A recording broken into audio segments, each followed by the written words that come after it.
You don't walk into a place like that without thinking twice. Not because you don't need help, but because you already know help doesn't always come the same way for everyone. And standing there, just outside the entrance, there's a moment where the body hesitates even when the pain doesn't, because what's behind those doors carries more than treatment. It carries stories, quiet ones, passed in low voices about people who went in one way and never came back the same, or didn't come back at all. And none of those stories are written anywhere you can point to, but they exist in memory and caution. I'd like to welcome you to the Veil of Forgotten Bloodline. If this story stayed with you, consider subscribing. You're part of something meaningful here, and we'd be honored to have you with us as we uncover more. Tell us where you're watching from. It helps us see how far these stories are traveling and how strong this family is becoming. You're not just a viewer here, you're part of the story. Let's proceed. In the way people look at buildings like this, not with trust, but with calculation, the structure itself stands tall, controlled, almost indifferent. Its surface clean. Its presence steady, giving no indication of what exists within it beyond its role. And as people move through its entrance, the difference begins immediately. Not announced, not explained, but understood through direction, through who is welcomed forward and who is quietly redirected, through the subtle separation that doesn't need signs because it has already been established in practice. And the moment you cross that threshold, you realize this is not one space. It is many, divided not by walls alone, but by access, by expectation, by what is given and what is withheld. The figure steps forward, not because the hesitation has disappeared, but because there is no alternative, because the condition demands movement even when the outcome remains uncertain. And inside, the environment shifts from the outside calm into something more structured, more controlled, where every movement is directed. Every action follows a system that appears organized on the surface. Yet within that organization exists a separation that becomes more visible the deeper one moves into it. As corridors branch, as pathways diverge, and as the flow of people begins to separate along lines that are not openly discussed but clearly followed, there is a point where direction is given, not harshly, not loudly, but firmly enough to guide movement away from the main path, toward a space that does not carry the same light, the same openness, the same sense of priority. And within that redirection, something settles into place. Not surprise, but recognition, because this is what has been heard before. This is what has been expected, even if it was not fully acknowledged at the door.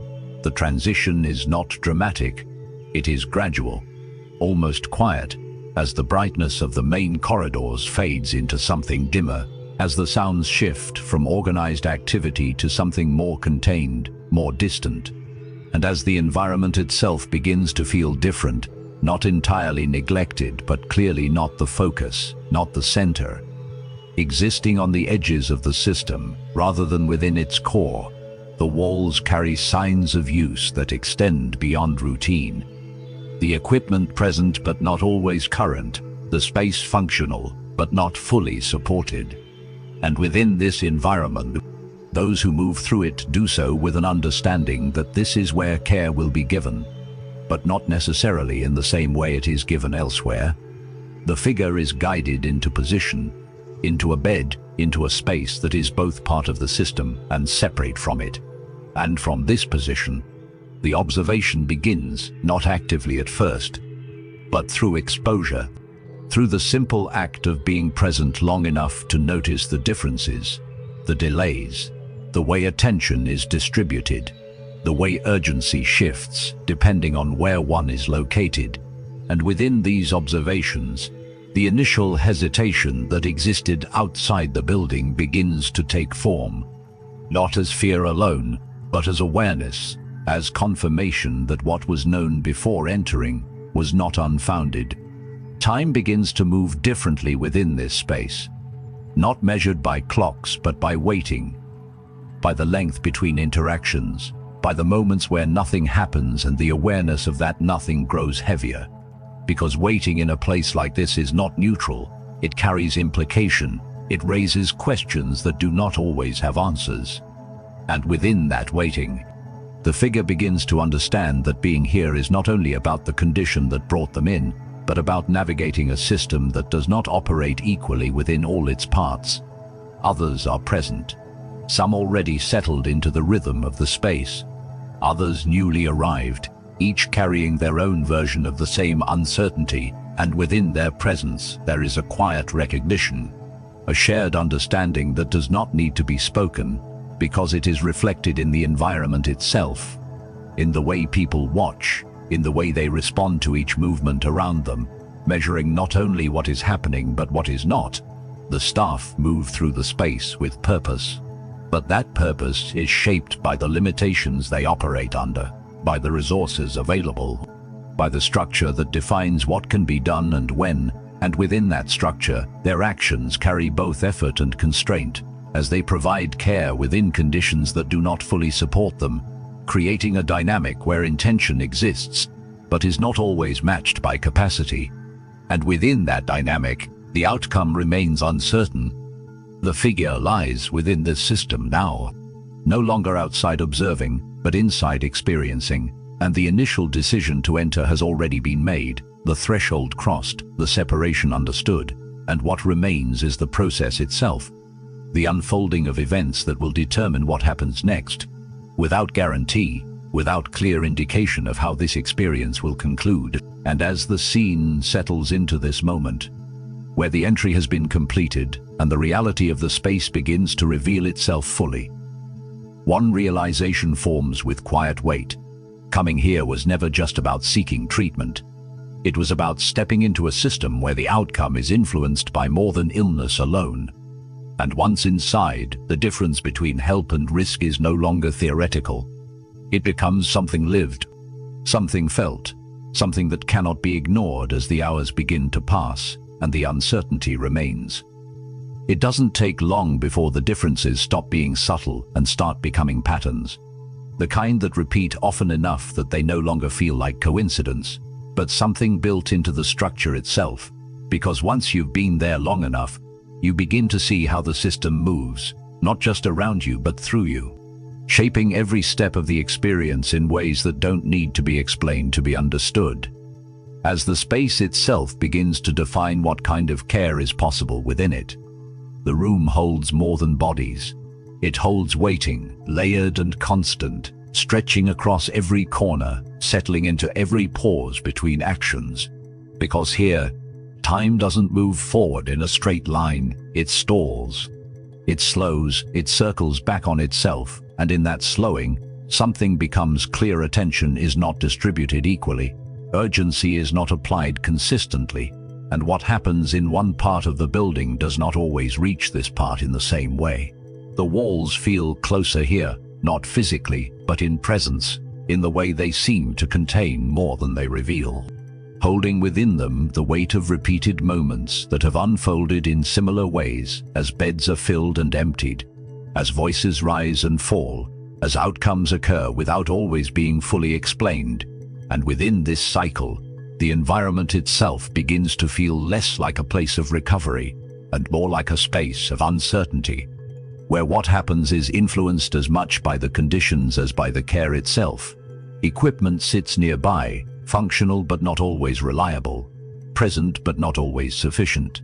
And the difference between what is needed and what is available becomes more visible with each passing moment, not through dramatic failure, but through small limitations that accumulate, delays in response, adjustments that are made instead of solutions that are provided.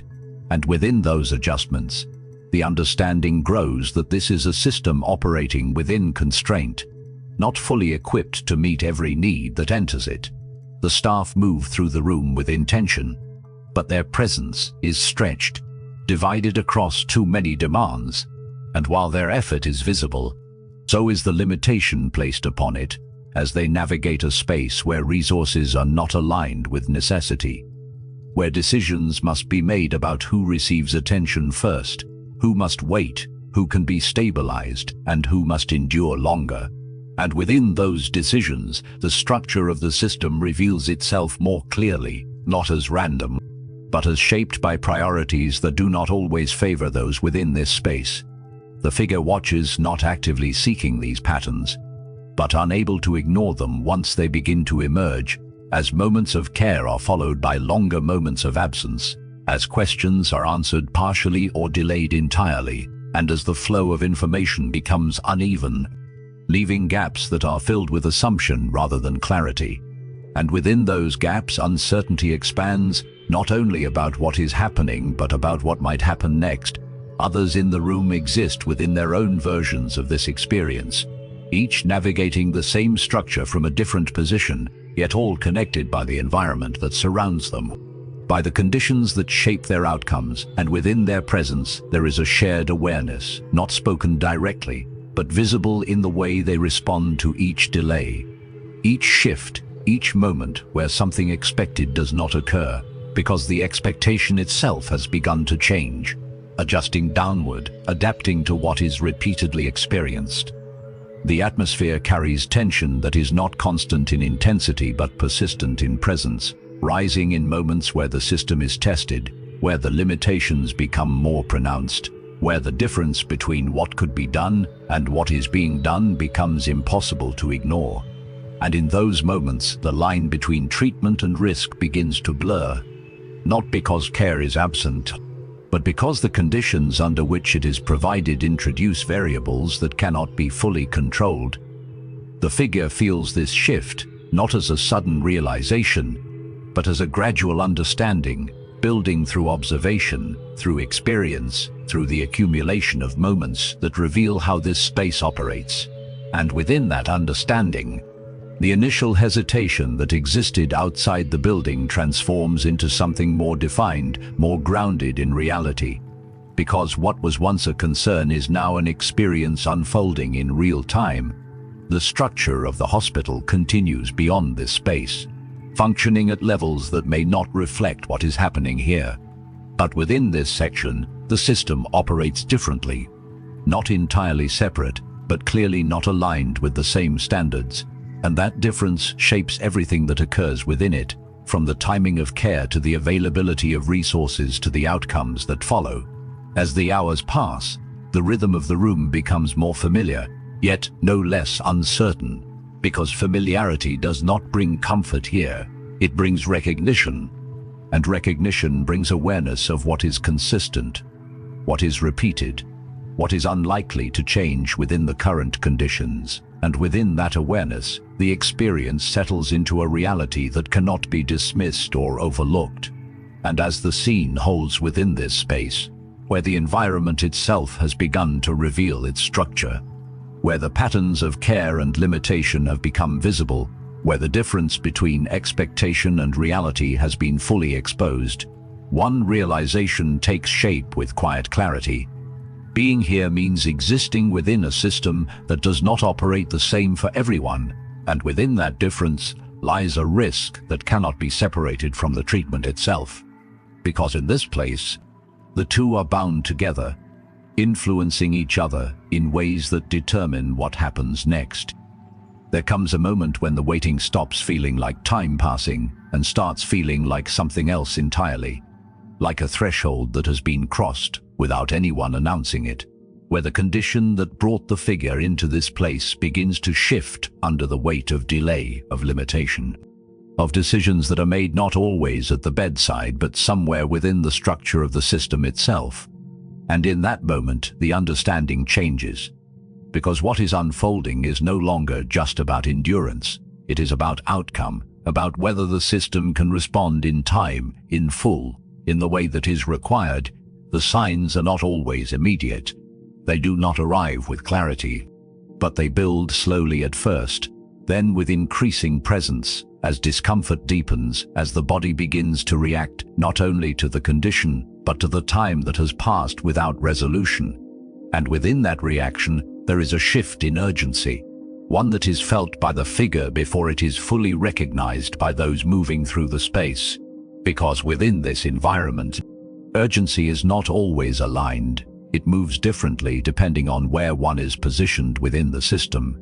The call for attention comes, measured at first, then repeated, then sharpened, not out of panic but out of necessity. And within that call, there is an expectation that the system will respond, that the structure will adjust, that what is needed will be provided in the moment it is required. Yet the response does not always arrive in the way it should, not because it is withheld intentionally, but because the system itself is constrained, because the pathways that deliver care are slowed, diverted, or limited by factors that exist beyond the immediate space. The staff move with increased focus when the shift becomes visible to them, their actions more direct, their presence more concentrated.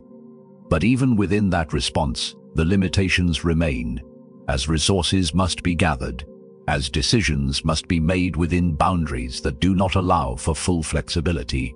And within those boundaries, the process of care becomes something that is negotiated rather than simply delivered, shaped by what is available rather than solely by what is needed. The figure exists within this moment, no longer observing the system, but fully engaged within it, as the body becomes the point at which all these variables converge, where delay, limitation, and within that intersection, the outcome begins to take form, not as a clear path, but as a series of adjustments, attempts to stabilize, to manage, to navigate a situation that has become more complex under the conditions that define this space.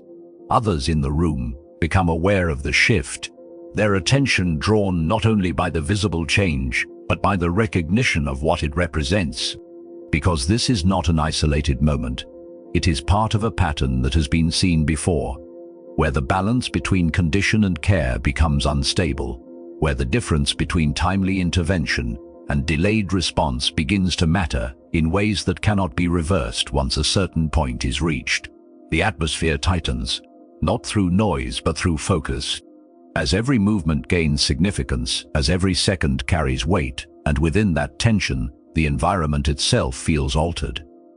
No longer just a space of waiting, but a space where outcome is actively being determined, where the system is being tested against the reality of what it can and cannot provide. The staff continue to act, their efforts visible, their intent clear, but the structure within which they operate does not expand to meet the moment. It holds its limitations, and within those limitations, the care that is given is shaped, constrained, influenced by factors that cannot be bypassed, creating a situation where what is possible does not fully align with what is necessary. The figure's experience within this moment is not isolated from the system. It is defined by it, every change in condition met by a response that is filtered through the environment, through the availability of resources, through the structure that dictates how care is delivered within this space. And, as the moment continues, the outcome becomes less certain, not because effort is absent, but because the conditions under which that effort is applied are not sufficient to guarantee resolution. There is a point where the intensity either stabilizes or shifts further, and that point does not always arrive with clarity. It emerges through the accumulation of actions, of responses, of adjustments made within the constraints that exist, and within that emergence, the trajectory of the situation is set, not always in a way that can be controlled or reversed. The room holds this moment, absorbing it into its ongoing pattern, as those present witness not only what is happening but what it represents. Another instance where the system's limitations intersect with human need, where the difference between what could be and what is becomes visible in real time.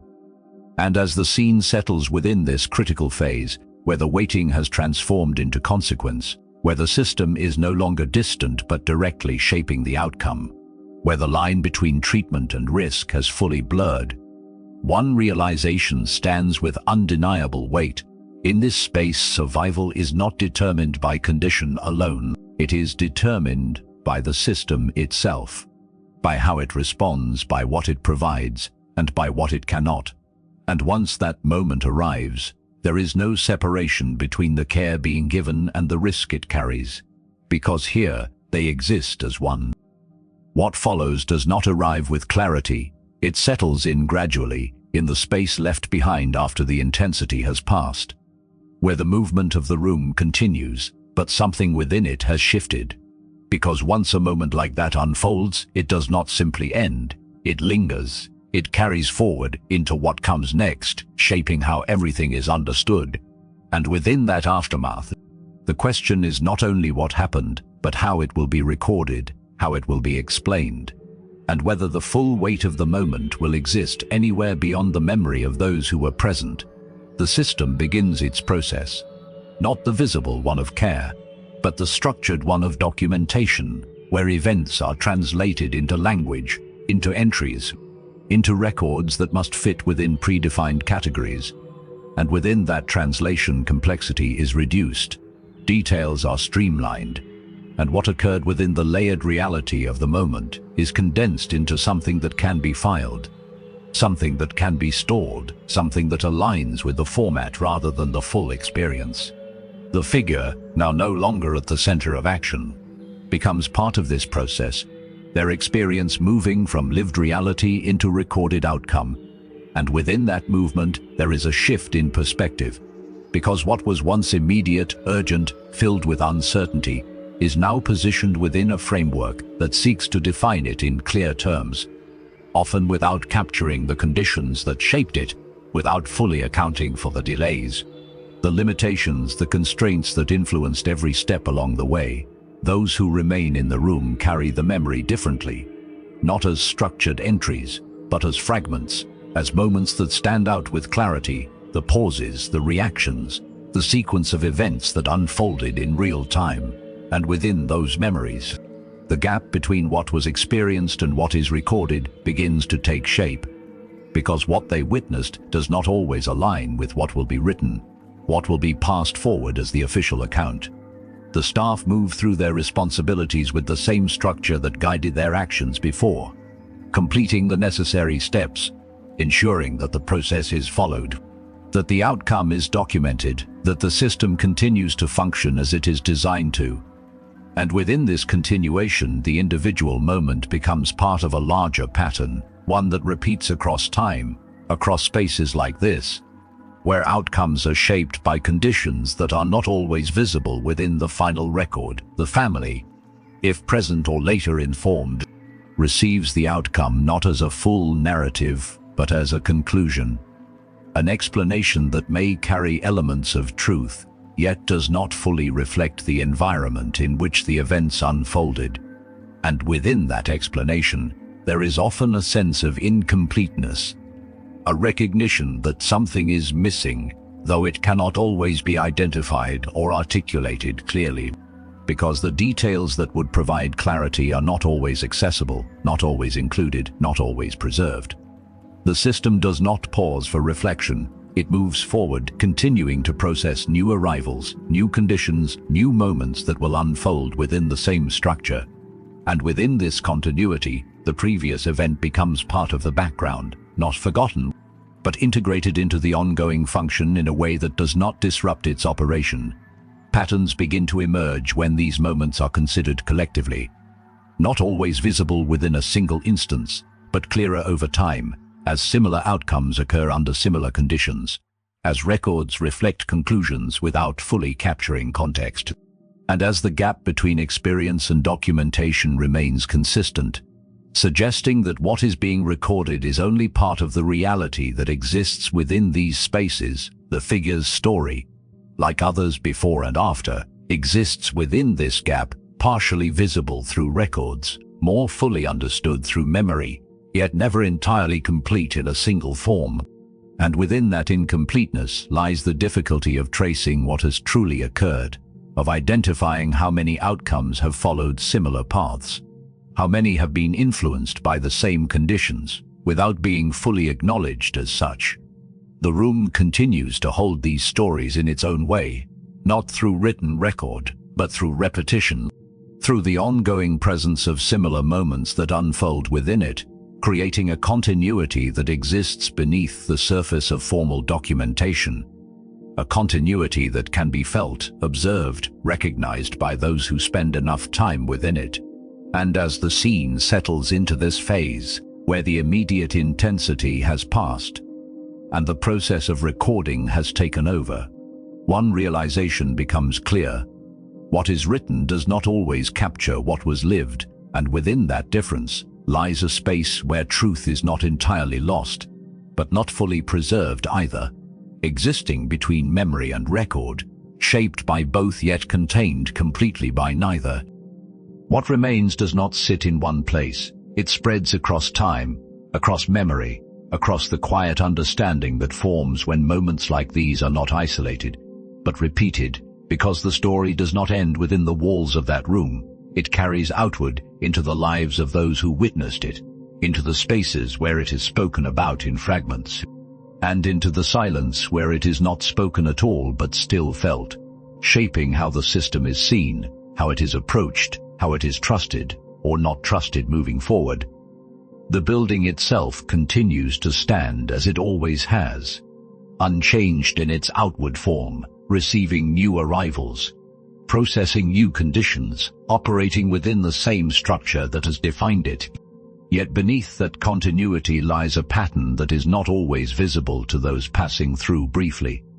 A pattern that becomes clearer only over time, only through accumulation, only through the recognition that what happened once has happened before and will happen again under similar conditions.